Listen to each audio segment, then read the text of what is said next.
It was 9:40 at night when Luca Moretti's car pulled back into the empty parking lot of Prescott Academy. His daughter had forgotten her art portfolio, due first thing in the morning, and Luca had learned 2 years into raising Sophia alone that some fights simply weren't worth having. The security guard at the gate looked surprised to see them at all. "Everyone left hours ago," he said, waving them through. "Miss Bennett didn't," Sophia said from the back seat, already unbuckling. Luca assumed she was confused. She led him through the dark halls with total confidence, straight to her classroom door. It was locked from the inside. Sophia knocked in a small, specific rhythm. 3 taps, a pause, and after a long moment, the door opened.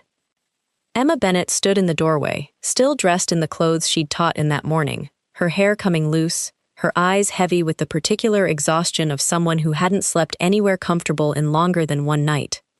Behind her, a folded jacket sat propped on a reading chair like a pillow. A cold, half-finished coffee sat on her desk.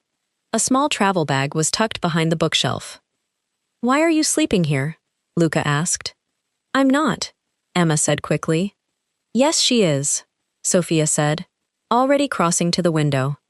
She pulled the curtain back with 2 fingers and pointed across the street. A black sedan sat idling under the street lamp, windows tinted, engine running in the cold. "That car waits for Miss Bennett every day," Sophia said, calm as weather. Emma's face went pale. She glanced at the window, then quickly away from it, the particular reflex of someone who had spent weeks training herself not to stare too long at things that frightened her. In under 2 minutes, Luca understood he had walked into something far more complicated than a forgotten portfolio. This wasn't a woman with nowhere else to sleep. This was a woman who had stopped going home. Emma was 31, a scholarship teacher in a school built for children whose families could have bought the building without noticing the cost. Wealthy parents spoke to her like hired help. The administration treated its biggest donors with a deference it never extended to the woman who spent 8 hours a day with their children. But Sophia had trusted Emma since almost her first week in that classroom. It had started small, that first autumn after Sophia's mother died, with Emma simply saving her a seat at the reading corner instead of letting the other children arrange themselves around her without noticing the quiet girl left out. Then it grew into 15-minute conversations after the other students had gone home, Sophia talking through drawings of her mother she never quite showed anyone else, Emma listening without ever once rushing her toward being fine before she was ready to be. By the end of that first year, Sophia had stopped checking exactly where the exits were before she could settle into her seat. She was the first adult outside their own house Sophia had let close to her since her mother died. "I don't need an explanation," Luca said. "I need to know why there's a car watching my daughter's teacher, and why you're too frightened to go home." Emma glanced at Sophia, weighing how much a 7-year-old should hear, then sat down slowly on the edge of her desk, the exhaustion of the past 3 weeks finally catching up with her all at once, now that someone was actually asking the right question. "3 weeks ago, I found a folder in the admin office that wasn't mine to see," she said. "I'd been asked to carry it back to the front desk during a break between classes. Nothing unusual about that. A few pages slipped loose in the hallway. I knelt down to gather them before anyone stepped on them, and that's when I actually looked." Her hands tightened in her lap, remembering it. Copies of pickup records, home addresses, family travel schedules, printed on a different machine than the school usually uses, sorted by family in a way that had nothing to do with anything I recognized. She swallowed. Sophia's file was in it. "I reported it," Emma continued. "I assumed it was a security lapse someone needed to know about. The headmaster told me I'd misunderstood what I saw, that I'd stumbled onto ordinary insurance paperwork and let my imagination run past what was actually there." Her jaw tightened. "I went back the next day, told myself I was returning something else, and looked again anyway.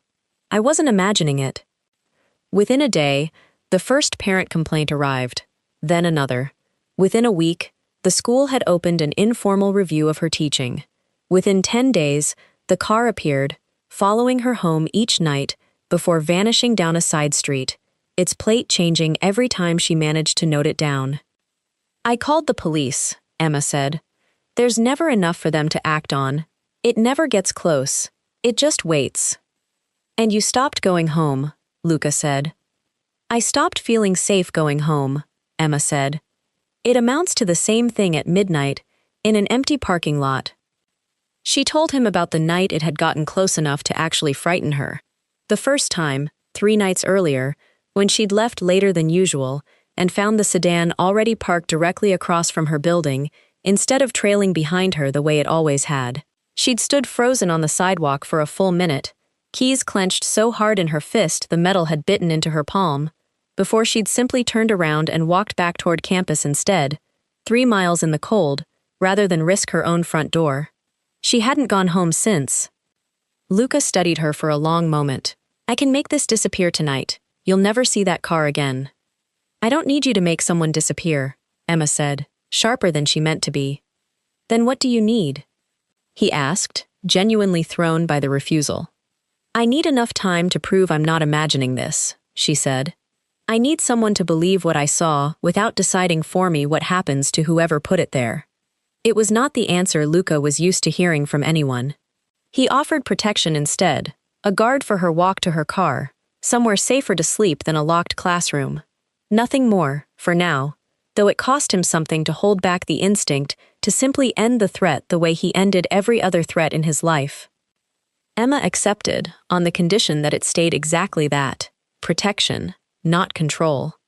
The woman Luca assigned to her, a quiet, capable presence named Reyes, kept a respectful 10 feet of distance at all times, never once making Emma feel watched the way the sedan had. You don't have to thank me every time, Reyes said, when Emma did exactly that for the 4th evening running. I'm not used to anyone doing this without wanting something back, Emma admitted. Mr. Moretti wants something back, Reyes said, not unkindly.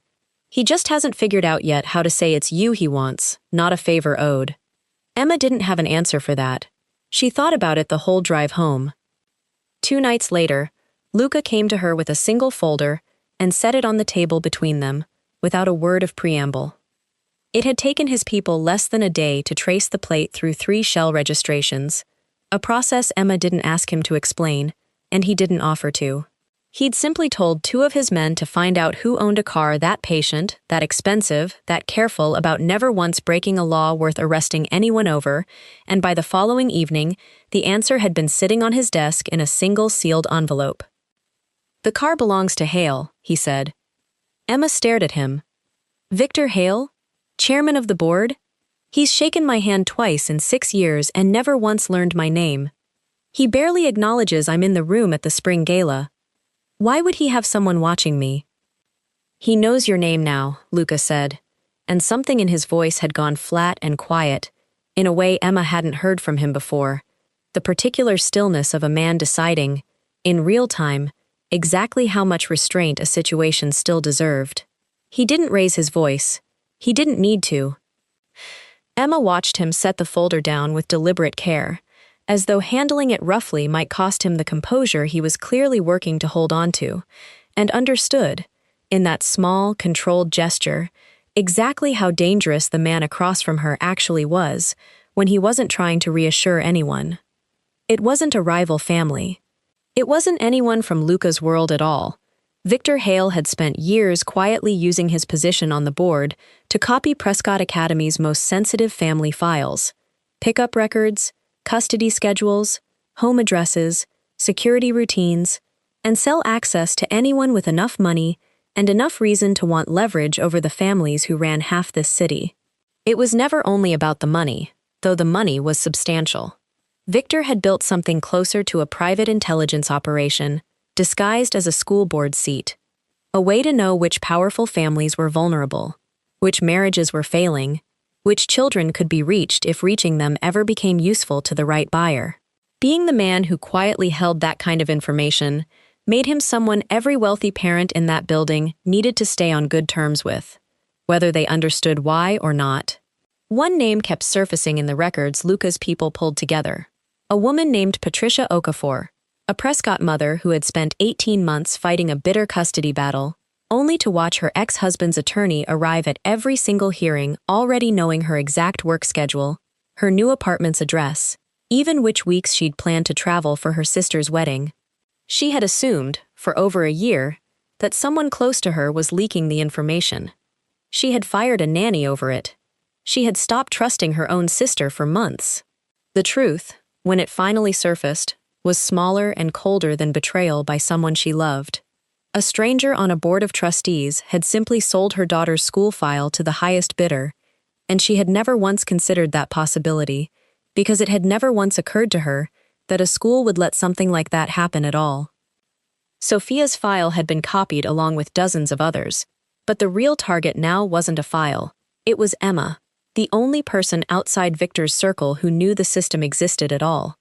"He's been doing this for years," Emma said quietly, "and I found it by accident on a Tuesday." "Which is exactly why he can't afford to let you keep your job," Luca said. "A discredited teacher's word means nothing. A believed one ends him." The following weeks turned into something neither of them had expected to navigate side by side. Emma fought to hold her position while the school's scrutiny sharpened into something closer to a campaign. Luca learned, more than once, the difference between protecting a person and simply taking over their life for them. A lesson that cost him some real effort, given how little practice he'd ever had holding himself back from a threat. And Sophia, quiet in the middle of it, kept handing her father small, unfiltered pieces of a story she didn't fully understand. "The principal doesn't like Miss Bennet anymore," she said one night over dinner. "I heard him tell her to think about whether her job was worth ruining her life." Another evening. "Miss Bennet goes out the back door by the gym now. And the man from the car walked past our window twice today." She wasn't solving anything. She was simply telling her father what she'd seen, and it was that unfiltered honesty that kept Luca oriented to exactly how serious this had become, even as the adults around Emma worked hard to make it look like nothing.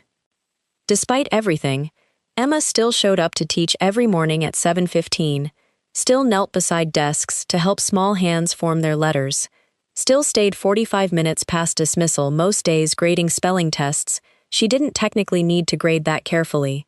One afternoon, a boy named Marcus, struggling for weeks with reading aloud in front of the class, finally made it through an entire paragraph without stopping, and the whole room, unprompted, broke into applause. Emma felt her eyes sting, standing there in a classroom she might lose within days, watching a child do something hard and brave in front of people who loved him for it. It was, she thought, exactly the kind of small, ordinary miracle Victor Hale had never once bothered to notice happened in that building at all, too busy counting what the school's files were worth to anyone willing to buy them. Luca paid the headmaster a single visit that same week, alone, without Emma's knowledge and without a single raised word.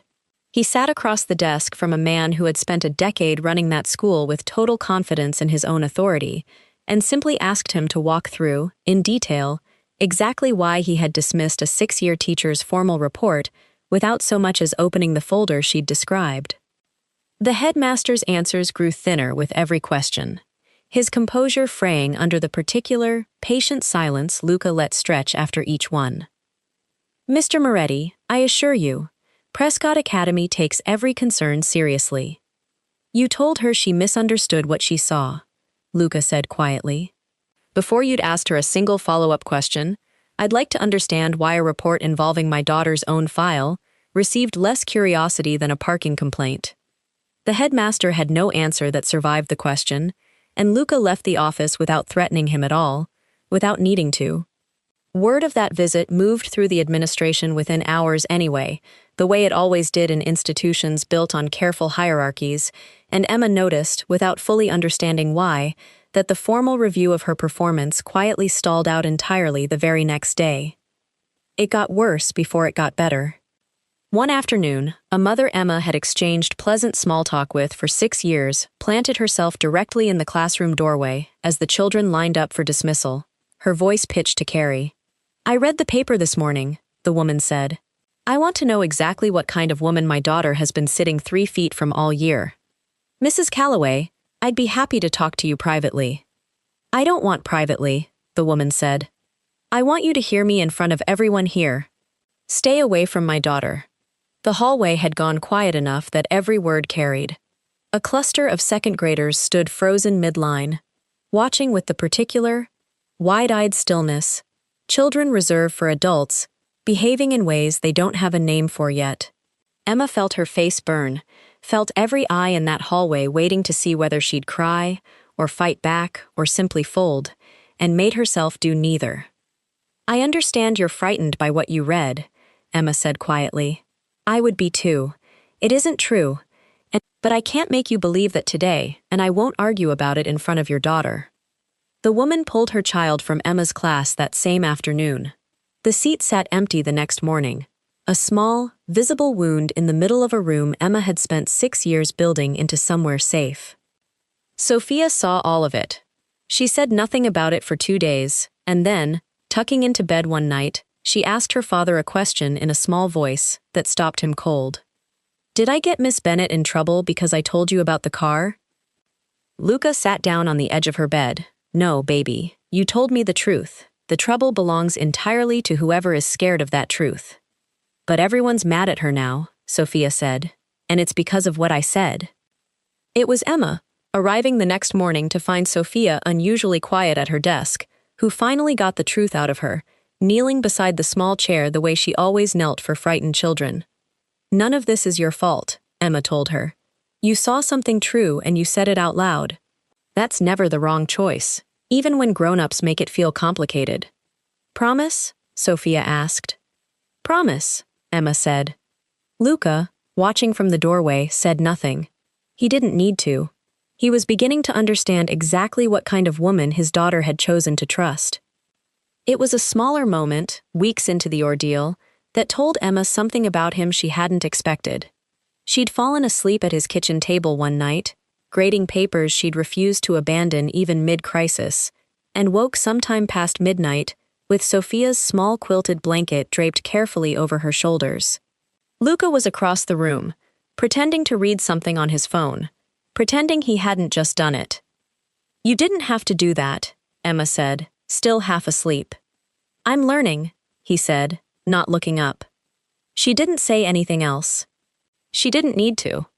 It was that same week, late enough that Sophia had long since fallen asleep upstairs, that Luca told her about Elena for the first time. Not the polished, careful version he gave to reporters and old business associates, but the real one. A car accident that he had never fully believed was only an accident. 2 years of grief he'd buried under work and walls and armed men at every door. A daughter he'd tried to protect by controlling every variable around her instead of simply being present in the ones he couldn't. "I built this entire life around making sure nothing could touch her again," he said. And then a woman with a coffee thermos and a stack of ungraded spelling tests did more for her in 6 months than I managed in 2 years. "That's not a competition," Emma said gently. "No," Luca agreed, "but it's the truth, and I've spent a long time avoiding those when they're inconvenient." Emma didn't know what to say to that either, so she simply let the silence sit between them, comfortable in a way silence rarely was in that house. The black car came back for real, 10 days later, and this time it wasn't waiting outside an empty parking lot at night. It pulled into the school's afternoon pickup line at 3:10, sliding smoothly into the queue of minivans and SUVs like it belonged there, and a man in a gray suit stepped out at the curb holding a printed pickup authorization slip with Sophia Moretti's name typed across the top. Emma was on carpool duty that week, checking names against the day's authorized pickup list the way she did every single afternoon, and something about the slip stopped her cold the moment the man held it out. "I'm here for Sophia Moretti," he said, pleasant and unbothered, as though this happened every day. "Authorized by the family office." Emma didn't reach for Sophia. She reached for the slip instead, turning it over, scanning it the way she scanned every piece of paper that crossed her desk anymore, and found 3 things wrong with it inside of 5 seconds. The authorization code printed in the corner used the school's old 4-digit format, retired 18 months earlier when the office switched systems, a detail no current parent would have any reason to know unless they were working from an old copy. The signature at the bottom didn't match the one on file, close but not close enough, the kind of forgery that would fool a distracted afternoon volunteer, but not a teacher who'd checked that same signature 100 times. And the form listed Sophia's mother as an approved contact, using her maiden name instead of Moretti, a detail Emma only recognized because Sophia had mentioned it once, offhand, months before any of this began. "I'm going to need to verify this through the office," Emma said, keeping her voice light and unhurried, already stepping half a pace closer to where Sophia stood in line, close enough to reach her without making it look like anything other than an ordinary afternoon. "It'll just take a minute." "That's not necessary," the man said, and something in his easy tone sharpened just slightly. "The family office already confirmed it." "Then they won't mind me confirming it again," Emma said, and turned, unhurried, walking Sophia calmly back toward the building under the simple pretext of a forgotten homework folder, chatting with her about nothing at all until they were both safely back inside the front doors. She called Luca before she'd even finished locking the classroom door behind them.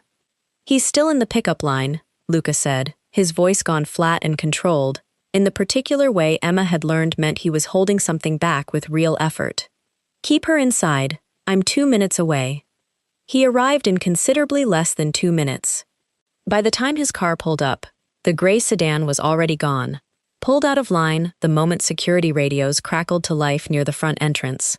But the forged slip sat on Emma's desk exactly where she'd left it. Proof enough that whatever information Victor Hale had been selling wasn't sitting quietly in a file cabinet anymore. Someone had used it. "They tried to walk her out of the building with a piece of paper," Luca said, staring at the slip like it might still bite him, using her mother's own name to make it look legitimate. "They didn't get close," Emma said. "She never even knew anything was wrong." "That isn't the point," Luca said, and for the first time since she'd met him, Emma heard something in his voice that sounded less like controlled fury and more like real fear. "The point is that a stranger stood 8 feet from my daughter holding a document built entirely out of things that were supposed to be private, and the only reason it didn't work is that you happened to remember an old office system." Sophia, technically too far away to hear any of it, still noticed enough to ask, quietly, whether she'd done something wrong by going back inside for the homework folder that didn't actually exist. Emma knelt down immediately, the way she always did, and told her, simply, that she'd done exactly the right thing, and that grown-ups sometimes needed a teacher's help even when they didn't say so out loud. It confirmed, for both of them, what neither had wanted to fully admit until that moment. This was never simply about a file sitting somewhere gathering dust, a data breach for lawyers and insurance to argue about at their leisure. Victor Hale hadn't built a paperwork problem. He had built a key, cut carefully enough to open a door that should have never opened at all, and he had just proven he was willing to use it. The public turn came at the school's annual charity fundraiser, a room full of crystal chandeliers, a string quartet working through something slow and self-important, and donors who had come to be seen giving more than to actually give. Emma almost skipped it entirely, exhausted and wary, but skipping felt like handing Victor a confession she refused to give him.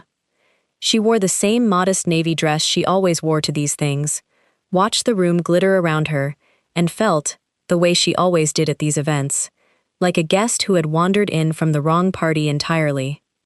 He waited until she'd arrived and was standing alone near the edge of the room, a glass of water untouched in her hand, before raising his voice just enough to pull the nearest circle of guests into orbit around him.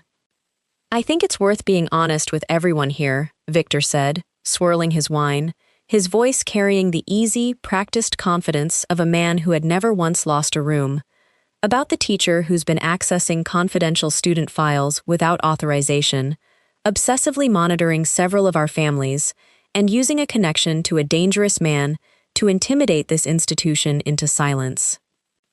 A ripple of shocked, judgmental murmurs moved through the room like a current. Heads turned. Conversations paused mid-sentence. Parents Emma had smiled at in hallways for 6 years now looked at her with the particular, comfortable contempt of people deciding, without a shred of evidence, exactly who deserved to lose everything. Emma felt the glass in her hand grow slick with her own sweat, felt the old, humiliating heat crawl up her throat, and forced herself to stand perfectly still instead of shrinking the way 6 years of exactly this treatment had trained her to. "That's not what happened," Emma said, her voice steadier than she felt. "And I can prove every word of it is a lie." "Can you?" Victor said pleasantly, already turning half away from her, toward a trustee at his elbow, already moving the room's attention past her, before she could finish a single sentence. "I think we've all heard quite enough for one evening." Someone near the back actually laughed, a short, ugly sound quickly muffled behind a napkin, and Emma felt the entire room settle, almost gratefully, into the story Victor had just handed them. Smaller, sadder, so much easier to believe than the truth. Luca stepped into the room a moment later, and every conversation within 20 feet of the door died instantly. He didn't raise his voice. He crossed the room, stood beside Emma rather than in front of her, and looked at Victor with an expression that had ended careers, and occasionally considerably more than careers, without ever needing to explain what it meant. "Continue," Luca said quietly. "I'd like to hear what you say when she isn't standing alone." Victor's composure flickered, but he had already done what he came to do. He smiled thinly, excused himself to greet another donor, and left the accusation hanging in the room exactly where he wanted it, unanswered, unproven, and already spreading from table to table, faster than either Emma or Luca could follow it. Within 2 days, a story broke in the local press, painting Luca as a dangerous man threatening a private school over a teacher he was secretly involved with. Emma's photograph ran beside his, cropped from an old faculty directory shot, sitting under a headline that used the word entanglement like it was already fact. She found out from a student, a boy in her third period class, not unkindly, simply repeating what he'd overheard at breakfast, asked her if it was true that she was the mafia guy's girlfriend. Emma made it through the rest of that class on autopilot and locked herself in the supply closet for 4 minutes afterward, hands braced against the shelving, before she could trust her own face to walk back into a room full of 7-year-olds. By lunch, the story had already reshaped itself through parent group chats and hallway gossip, until Emma barely recognized the version of herself people were discussing a few feet away from her, not always bothering to lower their voices. Colleagues who'd shared a coffee pot with her for 6 years stopped meeting her eyes in the staff room. Someone left an anonymous printout of the article, silently, on her desk overnight, no note attached, none needed. "You can survive being called dangerous," Emma told Luca that night, her voice raw. "I can't survive being called dishonest. Your reputation protects you in your world. Mine is the only thing protecting me in mine." It landed harder than anything Victor had done so far, because Luca understood, with total clarity, that guns and money couldn't restore a name once enough people had decided to believe the worst of it. "Then we don't let them decide," Luca said. "You already have the proof. We put it somewhere it can't be talked over." The final confrontation happened at an emergency session of the Prescott Academy Board, called at Luca's insistence but run entirely on Emma's terms, packed with trustees, parents, attorneys, and, once word spread through the city's social circles, members of the local press who'd smelled a bigger story than the one Victor had leaked. The room was standing room only by the time the meeting opened, every folding chair filled, latecomers lining the back wall, a restless, whispering energy running through the crowd that had nothing to do with school business and everything to do with scandal. Emma stood at the front in the same plain, sensible clothes she wore every ordinary Tuesday, deliberately unremarkable, refusing to let anyone mistake polish for evidence. Victor tried once more to shrink her, his voice pitched for the room rather than for her. "A frightened teacher," he said, "who misunderstood some paperwork and built a conspiracy around her own confusion." "Then let's look at the paperwork together," Emma said, "and let the room decide who misunderstood what." She laid it out for the first time, methodical and unhurried, her hands steady even as her voice carried the faintest tremor of adrenaline. The revision code stamped in the corner of every official student file each time it was printed. A detail so unremarkable almost nobody outside the administration ever noticed it existed. The copies found in Victor's security firm's possession carried codes dated months before Emma had ever reported anything at all, which meant the story that she had stolen and leaked the records collapsed the instant anyone checked the dates printed directly on the paper. A murmur moved through the room as the projected image made the timeline plain enough for everyone in the back row to see it too. Then the security firm's payment records, quietly obtained through channels that owed Luca favors older than Emma's employment history. Then pickup and custody files belonging to families with no connection to each other except the very private information Victor's system had pulled from their children's school records, Patricia Okafor's name among them, projected large enough for the whole room to read, and somewhere near the back a woman's sharp, disbelieving intake of breath told Emma she was in the room to hear it. Emma watched two attorneys in the third row exchange a look that told her they'd just recognized their own clients' names on the screen. And finally, Sophia Moretti's own file, copied months before any of this had ever become personal enough for a mafia boss to walk into that room. "I didn't go looking for this," Emma said, her voice carrying clean through the silent room. "I found it because I carried the wrong folder back to the wrong office. Everything since then happened because I refused to pretend I hadn't seen it." Victor's story didn't survive the weight of it. One attorney in the room, representing a family whose custody records had turned up in the stolen files, was already on his phone before Emma finished speaking, already walking toward the exit with the particular urgency of a man who had just found the leverage he'd been missing in a case he'd assumed was unwinnable. Luca stood at the back through the entire presentation and said nothing. He didn't need to.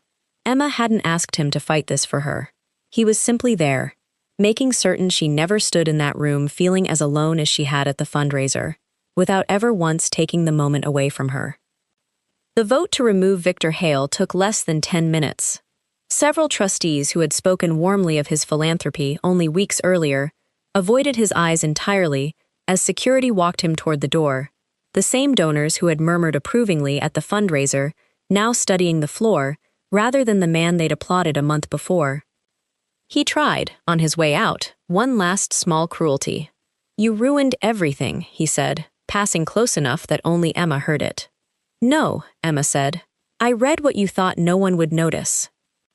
Sophia crossed the room the moment the meeting ended, wrapping both arms around Emma's waist before anyone could stop her, and looked up at her father with the simple hope only a 7-year-old carries after a night like that one. "Can Miss Bennett come back tomorrow?" "If the board still wants me," Emma said, glancing toward the trustees. It was the newly appointed board chair, not Luca, who answered first. "They do," she said, unanimously. Emma's reputation, restored on the strength of her own evidence rather than anyone's protection, meant more to her than any guarantee of physical safety ever could have. Every family whose records had turned up in Victor's files was formally notified, and several of the city's most prominent attorneys, suddenly aware exactly how their opponents had gained the upper hand in old disputes, filed complaints that would occupy Victor's legal team for years to come.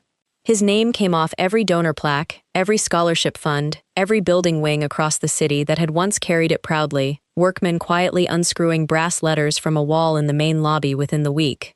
The security firm that had tailed Emma for a month lost its contract with 3 other institutions once the full scope of what it had enabled became public. Victor Hale didn't go to prison that week, but the version of his life built on quiet respectability and unquestioned access ended completely, and it stayed ended. The story broke properly 2 days later, this time with Emma's actual account leading it instead of Victor's, and this time the local paper ran a correction so thorough it nearly matched the original smear piece in length. Colleagues who had avoided her eyes in the staff room found small, awkward ways to apologize over the following weeks. Emma accepted every one of them politely and let none of them matter nearly as much as the vote that had already happened, unanimous, in a room full of people who had finally bothered to check the dates on the paper themselves. The black sedan never appeared outside Prescott Academy again. Emma returned to her classroom the following Monday to find it exactly as she'd left it, except for a small bouquet of flowers on her desk, with no card attached, and a note in her mailbox from the new board chair confirming, in writing this time, that her position and her full teaching record had been restored without condition.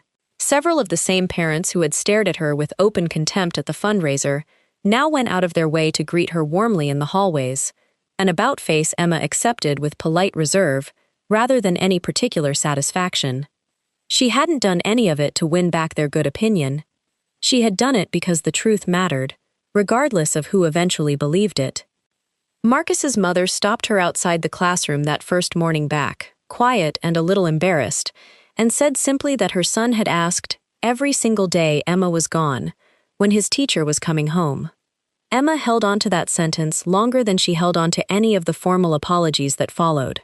Even Mrs. Calloway wrote a stiff, careful note asking whether there was still room in the class for her daughter, and Emma said yes, without hesitation, because 6 years of teaching had taught her that fear, made people say cruel things they didn't fully mean, and forgiveness cost her nothing that mattered. Sophia, for her part, treated the whole ordeal as already resolved and mostly forgotten, the particular resilience of a 7-year-old whose favorite teacher had simply come back exactly where she belonged. She brought Emma a new drawing almost every week now, and Emma kept every single one pinned along the side wall of her classroom, a small, growing gallery that had nothing to do with anything except a little girl who trusted her completely. It was nearly 2 weeks later, at ordinary pickup time, that Emma stepped out the front doors and felt her whole body go tense at the sight of a black car idling at the curb. Same make, same model. Then the rear door opened, and Sophia climbed out first, clutching a folded crayon drawing in both hands. Luca followed a step behind, hands in his pockets, waiting rather than approaching. Emma looked at the car, then at the two of them, and felt the last of that old fear finally let go completely. "At least this black car," she said, smiling despite herself. "I recognize." Sophia held up her drawing, 3 figures together, a sun drawn twice as large as it needed to be. "It's us," she said simply. "We were driving past," Luca said. "Sophia insisted we stop." "Sophia insisted, did she?" Emma said, arching an eyebrow at the girl, already chasing a bird a few steps down the sidewalk. "I might have agreed rather quickly," Luca admitted. Emma laughed, easy and unguarded in a way it hadn't been in weeks, and took the drawing from Sophia's hands, studying it with the same careful attention she gave everything that mattered to her. 3 figures. A car that no longer meant fear.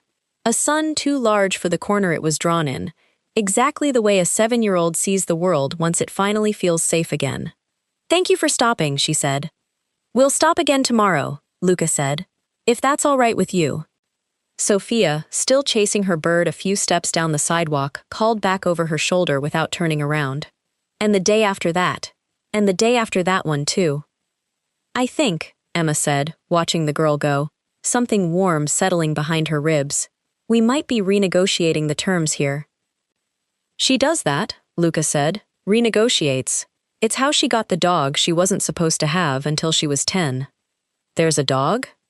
"There will be a dog," Luca said. "Apparently that was also decided without my full participation." Emma looked at him properly then, this careful, guarded man who had learned, in the space of a few dangerous weeks, to stand quietly beside her instead of in front of her, to wait outside a school in a car that used to mean fear and now simply meant Tuesday. Something passed between them that neither one rushed to name, patient in a way neither of them had been allowed to be patient about anything else in this whole ordeal. "I think," Emma said, watching Sophia chase the bird a little further, "that would be more than all right." Later that evening, once Sophia had fallen asleep clutching the same stuffed rabbit she'd carried since her mother died, Luca found Emma in the kitchen exactly where she'd first won his trust weeks earlier, and stood in the doorway a moment longer than necessary, watching her the way a man watches something he had genuinely stopped believing he was allowed to want. Emma Bennett spent 6 years in that school, being treated like she mattered less than the money that funded it, dismissed, overlooked, and finally targeted by a man who assumed a modest salary meant she could be quietly erased. She proved him wrong with nothing but her own attention to detail and her own refusal to be talked out of what she'd seen. And somewhere in the middle of it, she became the person a lonely little girl trusted most in the world, and the one person a dangerous, guarded man learned to simply stand beside instead of standing in front of. If this story kept you paying attention the way that Black Car kept Emma awake, hit that like button right now. Share it with someone who believes the quiet, underestimated people in the room are usually the ones who end up saving themselves. Subscribe and ring the bell so you never miss the next one. And tell me in the comments, would you have trusted your own evidence the way Emma did, even when an entire room had already decided who you were?